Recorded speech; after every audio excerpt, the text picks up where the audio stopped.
Hello, good morning, शुभ सकाळ. श्री स्वामी समर्थ, श्री गणेशाय नमः, ओम गण गणपते नमः. तर सगळ्यांना कळलंच असेल की मी हे ताट कुठल्या पूजेसाठी आहे. कॅप्शन पाहून तर तुम्हाला अंदाजा आलाच असेल.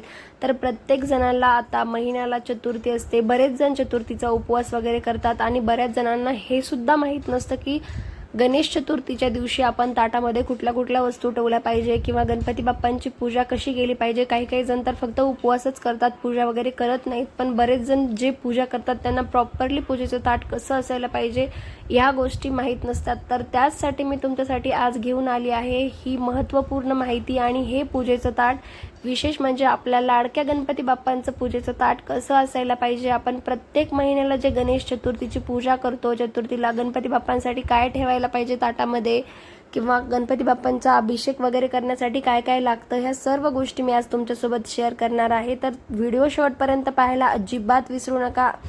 आणि अजून जर माझं चॅनल सबस्क्राईब केलं नसेल तर सबस्क्राईब करायला विसरू नका. तर चला मग पाहूयात आपण की पूजेच्या ताटामध्ये काय काय पाहिजे आणि आपण कशा पद्धतीने हे ताट घेतलं पाहिजे, ताटामध्ये काय काय ठेवलं पाहिजे. सगळ्यात अगोदर तर आपल्याला पूजेला बसायच्या अगोदर एक ताट कम्प्लिटली तयार करायचं आहे. तर त्यासाठी आपल्याला सुरुवात करायची आहे हळदी आणि कुंकुम सोबत. कारण गणपती बाप्पांची पूजा करायची म्हटलं तर हळदी कुंकुम लागतोच. नंतर पंचामृत.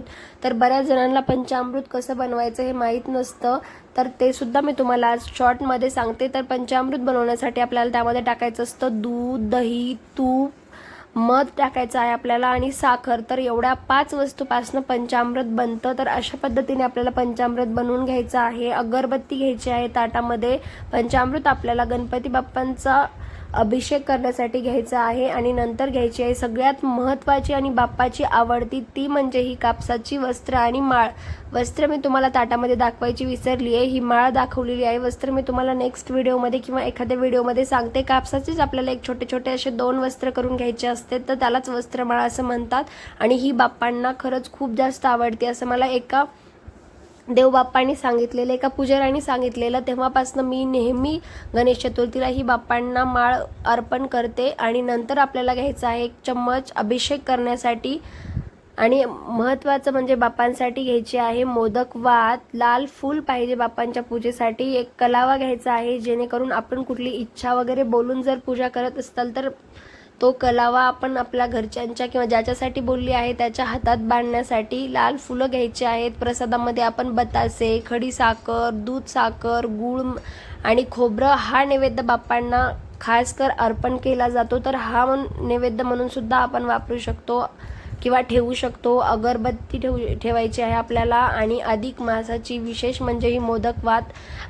मला लिटरली सांगते, ही मोदक वात खूप जास्त आवडली. तर फक्त अधिक मासातच नाही तर एरवी सुद्धा आपल्याला ही मोदक वात आपल्याला बाप्पांसाठी छान अशी बनवून आपल्या ताटामध्ये घ्यायची आहे.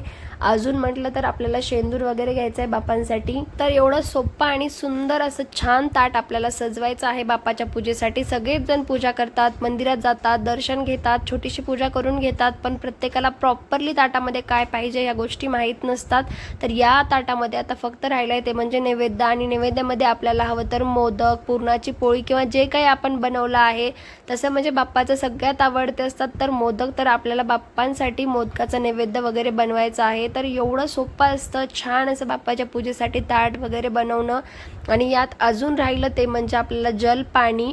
पंचामृत आणि जल पाणी म्हणजे आपल्याला बाप्पांच्या अभिषेकासाठी लागणार आहे. लाल फूल आपल्याला बाप्पांना अर्पण करायचं आहे. आणि जसं मी म्हटलं त्यानुसार ही वस्त्रमाळ तर तुम्ही इथून समोर तरी अजिबात बाप्पांसाठी करायला विसरू नका. आणि महत्त्वाचं एक नवीन गोष्ट ॲड, ती म्हणजे ही मोदक वात आणि कलावा घरच्यांच्या किंवा कोणा ज्याच्यासाठी आपण पूजा करतोय किंवा काही विश आपण बाप्पाला मागितली ज्याच्यासाठी त्याच्या हातात बांधण्यासाठी. आणि प्रसादासाठी आपण जसं की मी म्हटलं कुठलं फळ वगैरे या गोष्टी ठेवू शकतो, हळदी कुंकुम.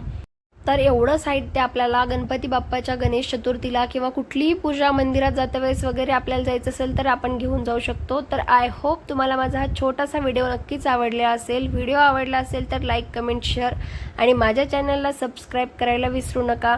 आणखी तुम्हाला व्हिडिओज पाहायचे असतील तर एकदा नक्कीच माझ्या चॅनलला व्हिजिट करा. तुम्हाला तिथं बरेचसे व्हिडिओ पाहायला मिळतील, डेवोशनल व्हिडिओ, डेली व्लॉग्स वगैरे. आणखी भेटूयात आपण एका नवीन व्हिडिओसोबत. तोपर्यंत माझ्या ह्या व्हिडिओला भरपूर प्रेम द्या, खूप खूप जास्त शेअर करा आणि व्हिडिओ शेवटपर्यंत पाहायला अजिबात विसरू नका. आणखी भेटूयात एका नवीन आणि छान व्हिडिओसोबत. तोपर्यंत बाय.